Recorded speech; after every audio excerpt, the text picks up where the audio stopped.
Bonjour, nous allons commencer le troisième chapitre de ce cours. Nous allons rester dans la mouvance de l'étude du compte de résultat. On a déjà vu beaucoup de choses. Il nous reste un point important à voir, qui d'ailleurs sera aussi une des pierres angulaires de la partie suivante de ce cours. La question que je me propose d'utiliser pour commencer ce cours est celle du besoin de financement durable d'une entreprise.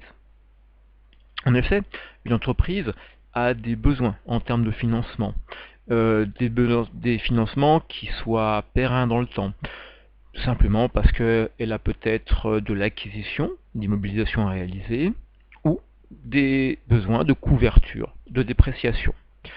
L'acquisition d'immobilisation peut se faire pour deux raisons principales. Le renouvellement de sa capacité d'action, les équipements, entre autres, qu'elle possède, s'usent, deviennent obsolètes, dépassés technologiquement. Il faut les renouveler. On conserve une capacité d'action à l'identique. Mais l'acquisition d'immobilisation peut se faire également dans une optique de développement de cette capacité. Augmenter les équipements que l'on détient pour pouvoir faire plus, faire mieux. Donc là, on va être face à un développement de la capacité. La couverture des dépréciations, eh bien, c'est des choses qu'on a déjà rencontrées. Notre entreprise peut très bien avoir besoin de faire face à de la perte de valeur de stock, de perte de valeur de créances clients ou de choses similaires. Elle peut aussi faire face à des risques divers et variés. Rappelez-vous, elle peut se trouver face à un problème de procès, de risques techniques, technologiques sur des marchés. Et donc, l'idée, c'est que derrière, elle va provisionner le risque. En face de ces besoins de financement, eh bien, on va avoir des sources de financement dont les origines peuvent être diverses. On peut être face à des ressources dites externes, elles viennent de l'extérieur de l'entreprise, ou des ressources dites internes à celle-ci.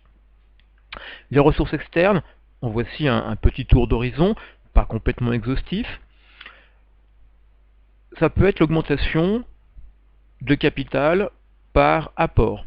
Les associés sont sollicités par des apports en nature, par des apports financiers, qui sont autant d'éléments lui permettant de financer ce que l'on a vu juste avant. Ça peut être des subventions d'investissement qui viennent compléter l'augmentation de capital. L'acquisition d'un équipement est reconnue comme permettant de rentrer dans le cadre d'une politique publique. Une aide non remboursable peut lui être accordée. Ça peut être aussi l'usage d'emprunts, qu'ils soient indivises ou obligataires. Ça peut être également des équipements anciens que l'on cède et ce que l'on récupère sur la cession permet de réinvestir ceci dans de nouveaux équipements. Et puis il y a la ressource interne. La ressource interne, en fait on n'en a qu'une. Là il faut enlever les S. C'est ce qu'on appelle l'autofinancement. C'est-à-dire la source de financement que l'entreprise génère du fait de son activité sur l'année. Revenons un peu sur cette question de l'autofinancement. D'où provient-il? Eh bien, on verra ça un peu plus précisément par la suite, mais ce que l'on peut déjà mettre en avant, c'est qu'une entreprise a des recettes liées à son activité, ne serait-ce que par exemple le chiffre d'affaires qu'elle va réaliser.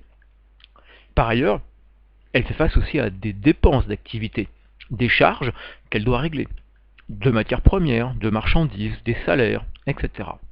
En confrontant ces recettes, ces dépenses, eh bien, il faut espérer qu'il y a un petit reliquat.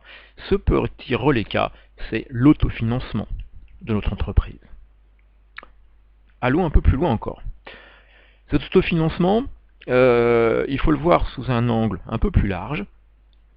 On va parler de capacité d'autofinancement, c'est-à-dire de capacité qu'une entreprise peut avoir à générer un autofinancement par elle-même. Cet autofinancement va lui servir principalement à deux choses.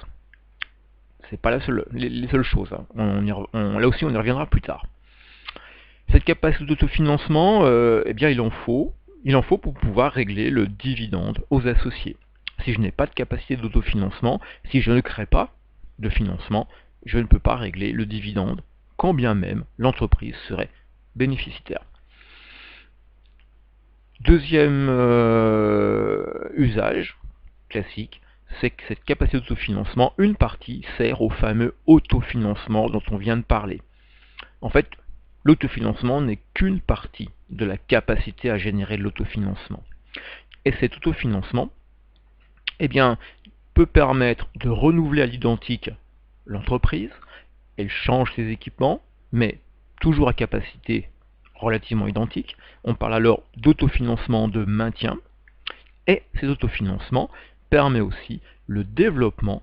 On l'a également rencontré précédemment. On augmente notre capacité d'action. On parle alors de l'autofinancement de développement. L'un comme l'autre vont être mobilisés, mais vont être largement complétés par les sources de financement externes. Dernier point, il faut voir que cette capacité d'autofinancement, eh bien, c'est un potentiel. C'est un potentiel. Ne vous attendez pas à trouver à la fin de l'année un petit magot à une capacité d'autofinancement. Je vais enfin pouvoir procéder à des achats d'équipements par exemple. Il faut voir que cette capacité d'autofinancement, elle va se générer dès les premiers jours de l'exercice et sur tout l'exercice, mais également on va l'utiliser au fur et à mesure que les besoins apparaissent. Vous n'allez pas attendre la fin d'année pour acheter la machine dont vous avez besoin. Si vous avez besoin de cette machine au mois de mai, au mois d'août, au mois de septembre, au mois d'octobre, c'est à ces moments-là que vous allez faire en sorte de l'acquérir. Donc l'autofinancement, plutôt la capacité d'autofinancement, est générée dès le début de l'année, jour après jour, mais également est utilisée tout au fil de l'année. Donc quand on est sur la fin de l'année, on est juste en train de mesurer quelle a été cette capacité qu'on a développée, mais qu'on a très certainement déjà utilisée. Je vous remercie d'avoir écouté cette introduction.